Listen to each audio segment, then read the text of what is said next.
In the British Museum, in room 55, there is a clay tablet about the size of a grown person's palm. 14 centimeters across, 8 sectors, divided by lines like slices of a pie.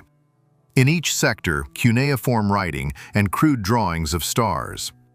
The museum label is short, astronomical text, no further details. This tablet was brought to England in the 1850s from the ruins of an ancient city called Nineveh in what is today northern Iraq. It has been sitting in this display case ever since. For a century and a half, millions of people have walked past it, and almost none of them know that in 2008, 2 British engineers sat down to figure out what is actually written on it, and got a result that should not be there. How do people who lived 5,000 years ago have a description of the night sky so precise that a modern computer can name the exact night it was made? To understand what happened with this tablet, we have to start with where it came from. In 1849, a British archaeologist named Henry Layard was digging into a hill on the bank of the river Tigris. Beneath the hill, he found the ruins of Nineveh, the last capital of the Assyrian Empire. And in one of the cellars of the royal palace, he found cuneiform tablets, not hundreds, not thousands, around 30,000 of them piled in heaps. Many of them broken, many of them charred by the fire that destroyed the city 6.5 centuries before the Common Era. This was the library of King Ashurbanipal, the last great ruler of Assyria. He sent scribes across all of Mesopotamia to copy any tablet that looked old or important. Religious texts, medical writings, royal chronicles, epics, dictionaries, laws, and astronomical observations. Layard packed the tablets into crates and shipped them to London. Most of them have not been read to this day, not because anyone is hiding them. There are simply too many, and the number of specialists in ancient Mesopotamian languages worldwide can be counted on 2 hands. Among those 30,000 tablets was the round one. It has its own catalog number, the letter K, and the number 8,538. But in museum descriptions, it goes by a different name, the Nineveh planisphere. The word __quote _0 means a flat map of the sky. And here is the central point. The tablet itself was made around the 7th century BC, during the reign of Ashurbanipal. But the text on it is a copy of an original that, as it turned out 150 years later, was at least 2,500 years older than that. I want to start with what is physically on the tablet, because any interpretation has to rest on the data itself, and this data is easy to verify. It is described in a book published in 2008 and in several scientific papers. The 8 sectors of the planisphere contain 3 types of information. The first type, positions of stars. This is the simplest. In each sector, specific stars and constellations are listed by their Sumerian and Akkadian names. Some of these names have already been matched by modern scholars to the constellations we know today. One of them is, most likely, Hydra. Another is Taurus. A third is part of Boötes, and so on. So we know exactly which patches of sky the person making the record was looking at. The second type, numbers describing distances between stars in degrees, angles. The same thing any modern astronomer does when they record the position of an object in the sky. The third type, and this is where it gets interesting, sequences of numbers that, in 2008, the 2 engineers recognized as calculations of an object's motion. Not the position of a fixed star, not the position of a planet at the moment of observation, but a sequence of positions of one and the same object at 8 different moments in time. Someone was tracking how something was moving across the sky and recording where it was at each moment. This kind of data should not appear on a Sumerian tablet. Calculations like this are made when you are tracking a moving object, a comet, a meteor, something that changes its place in the sky faster than the stars do. The names of the two engineers who noticed this were Alan Bond and Mark Hempsel. I want to spend a moment on their backgrounds, because without that, the next part of the story does not make sense. Alan Bond is a British engineer specializing in rocket engines. He spent 40 years of his career designing high-speed jet propulsion systems at his own engineering company. This is not the kind of person who reads Sumerian tablets. This is the kind of person who reads technical documents about moving objects. Mark Hempsel is a spacecraft systems engineer and a lecturer at Bristol University.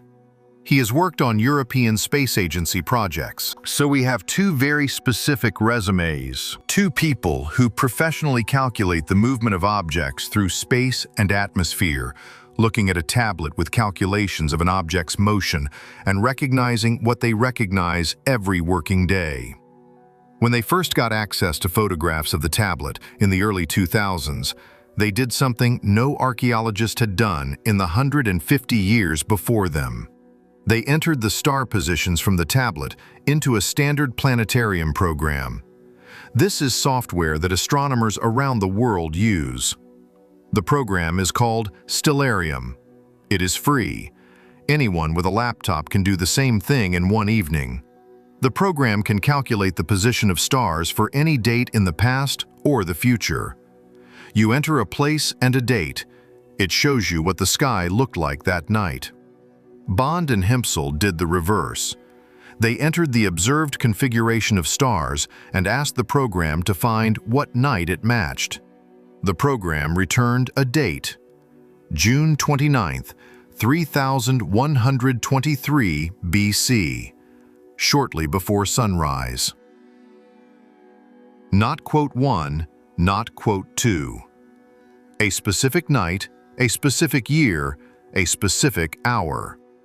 The positions of the stars on the tablet matched the actual configuration of the sky over southern Mesopotamia in that minute with such precision that random coincidence is ruled out.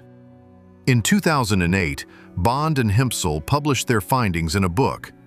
The publisher was an academic press with peer review. The book describes their methodology step by step, how they identified the stars, how they recalculated the positions, what formulas they used. Any astronomer or historian of astronomy can take the book, enter the data into their own program, and check. In the 17 years since the book was published, no one has done so publicly. Think about what that means.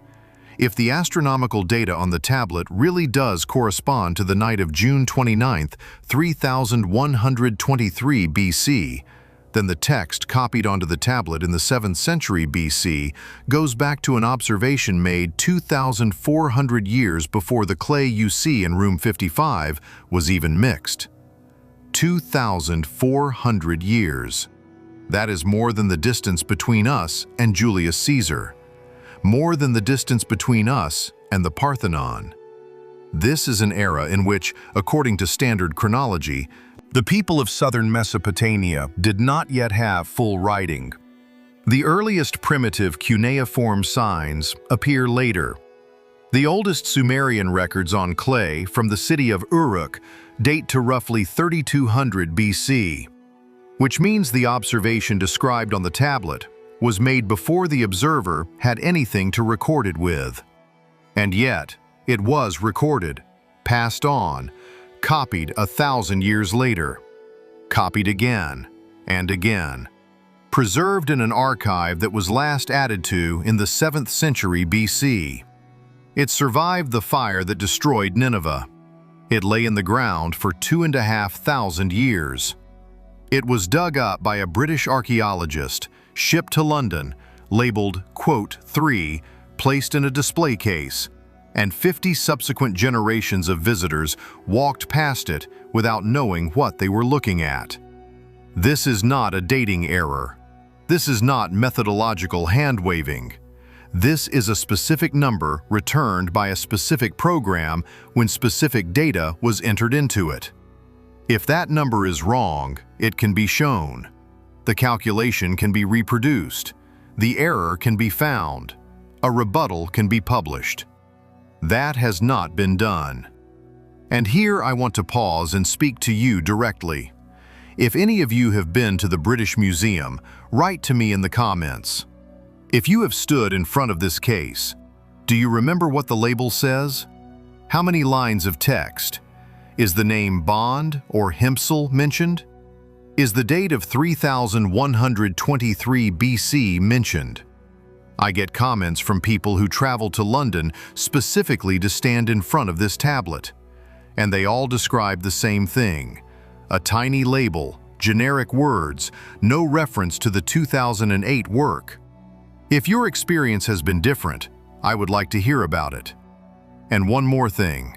If any of you are astronomers, amateurs, or professionals, and you have stellarium on your computer and 15 minutes of free evening, the calculation I am talking about can be repeated by yourself. The coordinates of Nineveh are known. The star names from the tablet are published. The program is free. If you do this and you get a different result, that will be the first public refutation of Bond and Himpsal in 17 years. And I would very much like to hear about it. Now set the date aside for a moment. Because Bond and Himpsal did one more thing, and without it, their calculation would have remained an interesting curiosity rather than a serious claim. They projected the trajectory forward. The 8 sectors of the tablet record the position of an object at 8 different moments. The first observation, the object is in the constellation of Pisces. Each subsequent observation, the object has shifted by a particular angle relative to the fixed stars. If you know the angle and the time between observations, you know the speed of motion. If you know the speed and the direction, you can calculate the angle at which the object enters the atmosphere. And you can project its path forward, to the point where it would have met the surface of the Earth. Bond and Himpsal did this calculation. The point at which the trajectory ends is a specific valley in the Eastern Alps, the Austrian Tyrol, a village called Kofels. I want to spend some time on Kofels, because without it, everything we have said so far is hypothesis. With it, it becomes something else. Kofels is the site of the largest prehistoric landslide in Europe. The volume, around 9 cubic kilometers of rock. That is a scale that is hard to picture. 9 cubic kilometers is a medium-sized mountain that came off its slope in one piece and buried the floor of the valley. The trace of the slide is visible in satellite imagery. Geologists agree that it happened in the late Ice Age or the early Holocene. That is, roughly 9,800 years ago by some estimates and noticeably later by others. The exact date is disputed. What geologists do not agree on is the cause of the slide. The usual causes of large mountain landslides do not work well here. Earthquakes in the Tyrol from that era are not documented at the scale required to move 9 cubic kilometers of rock. Groundwater saturation and slope failure, the standard triggers of smaller slides, do not produce a working model for this case. The Kofels slide is an anomaly in the catalog of European geological events, the largest one, and without an agreed explanation. Some researchers propose a different model, an atmospheric explosion of a meteoroid above the valley. Not the impact of a large body on the surface, but a detonation in the air, several kilometers up. The shock wave comes down, destabilizes the slope, and the slide is a secondary consequence. Supporting this version is a specific feature of the Kofels deposit, pieces of melted rock inside the slide. Some of the stone was heated to temperatures at which it partially melts and then solidifies again. This usually happens after an impact or an explosion. Skeptics counter that the heating can be explained by friction between masses of rock during the slide itself. Supporters of the impact version reply that these melted pieces are found in places where the heat from an ordinary slide front should not have reached. The discussion is not closed. There are arguments on both sides. There is no consensus. Tunguska, 1908, is the most famous historical example of an atmospheric meteoroid explosion over land.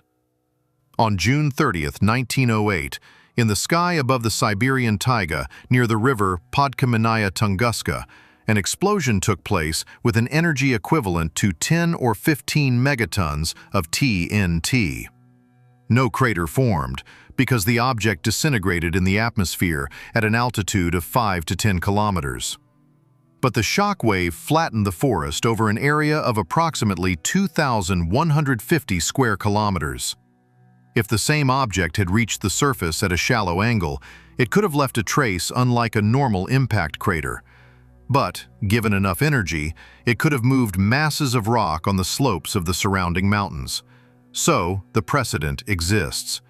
And it exists not in hypothetical calculations, but in the documented history of the 20th century. Atmospheric explosions of this type are a real phenomenon. They happen, and they leave precisely this kind of trace. What Bond and Hempsel proposed is to combine three separate unsolved problems into one. Problem 1. What is described on this tablet? Problem 2. What caused the Kofel slide? Problem 3. Why does an ancient Sumerian astronomical text contain calculations of an object's motion that should not be there at all? Their answer: each of the three problems is the answer to the other two. An object roughly a kilometer across entered the Earth's atmosphere at a shallow angle. It traveled along a path that took it across the Mediterranean and the Alps. And it exploded in the air above the Kofels Valley with enough energy to cause the slide. An observer in southern Mesopotamia saw the object in the sky for several hours before the explosion, recorded its position at 8 different moments. That record, translated and recopied many times, survived for thousands of years and ended up in the library of Ashurbanipal. From there, in the cellar of Layard's excavation. From there, in the British Museum. From there, in room 55. It sounds like the plot of a science fiction novel, and I am aware of that. But notice what is not here. There are no aliens, no lost advanced civilizations, not a single idea that goes beyond what modern people, amateur astronomers, meteorite hunters, school physics teachers, do every day. Someone looked at the sky, recorded what they saw, passed the record on. The record survived. The only thing that distinguishes this version from the standard picture of the Bronze Age is the dating of the observation. Not 7,000 years ago in the form of a flood legend, but a specific astronomical event on a specific night, a little over 5,000 years ago. The academic response to the work of Bond and Hempsel has been silence, not refutation, not the publication of an alternative calculation, not a pointing out of an error in the identification of star names, simply the absence of a reaction. The book came out in 2008. 17 years have passed.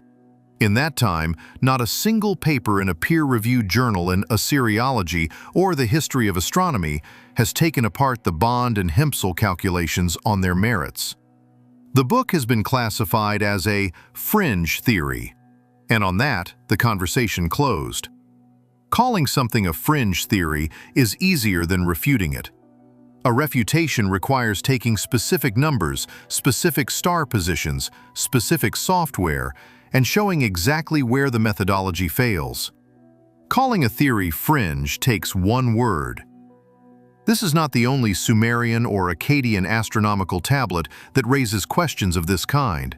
It is the most famous one, because there are Bond and Hempsel and there is a specific date.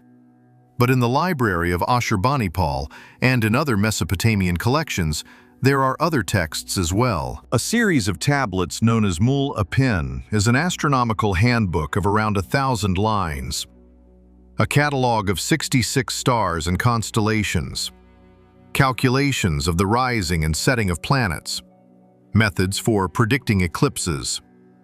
The known copies date to the start of the first millennium BC. The earliest one dates to roughly 687 BC. It was found in the same library of Ashurbanipal, in the same room as the round planisphere we have been discussing. But the contents of Mula Pin are much older. Some of its parameters describe the positions of celestial bodies as they would have been around 2300 BC. The same pattern, a young text, observations on which it is built that are 1600 years older.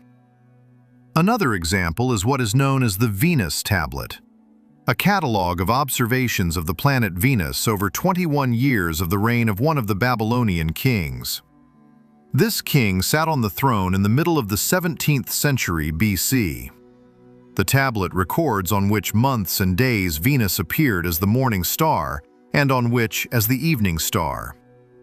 The accuracy of these observations is such that modern astronomers use them to refine their own models of planetary motion. In other words, observations 4,000 years old, made by people credited only with primitive technologies, are precise enough to serve as a foundation for modern science. This is not ancient astronauts. This is a statement of fact. People who observed Venus from the surface of the Earth in the 17th century BC did so with an accuracy that modern astronomers acknowledge as reliable. Without optical instruments, without paper, without stopwatches. Recording the result with a sharpened reed on damp clay. The list goes on. Akkadian texts with descriptions of meteor showers, predictions of solar eclipses with calculations of the width of the totality zone, a catalogue of comets covering several centuries. Each of these texts on its own is admissible. Explanations within standard chronology can be found for each one. But when you put them together, the same question keeps coming back. Why is it that systematically, in Sumerian and Akkadian astronomical texts, you find data with an accuracy that should not be available to civilizations without optical instruments? And why is it that, exactly in those texts, you systematically find dates that point to eras long before cuneiform itself? One such case is an anomaly. 2 is a coincidence. 10 is a pattern. When the pattern is systematic and the discussion of it in academic literature is systematically absent, that is no longer a question of science. It is a question of an institutional choice about which subjects to study and which not to.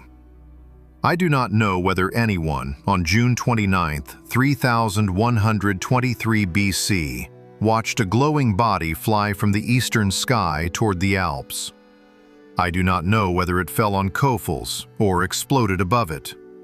I do not know whether the record of that observation has been faithfully preserved in the tablet from room 55. I know something else. Bond and Himpsel published a methodology that allows their conclusion to be checked. The check requires nothing but open astronomical software and the ability to enter coordinates.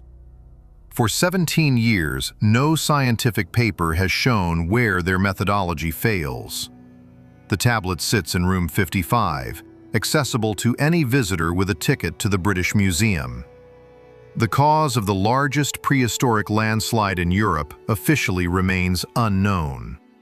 And between these 3 facts, between the tablet, the cause of the slide, and the calculation, no one whose job it is to draw the line is drawing it. The evidence exists. The calculation has been published. The methodology is reproducible. The tablet is in place. The question of what the observer in southern Mesopotamia saw in the sky before sunrise on June 29, 3123 BC, and the question of what happened when that something reached the Austrian Alps, has been open since the 1850s, when Layard first lifted the tablet out of the ground. It is open still. Thanks for watching, and if you found this interesting, well, Ashurbanipal had around 30,000 tablets in his library, and this planisphere is far from the strangest of them. Maybe I will see you in the next one.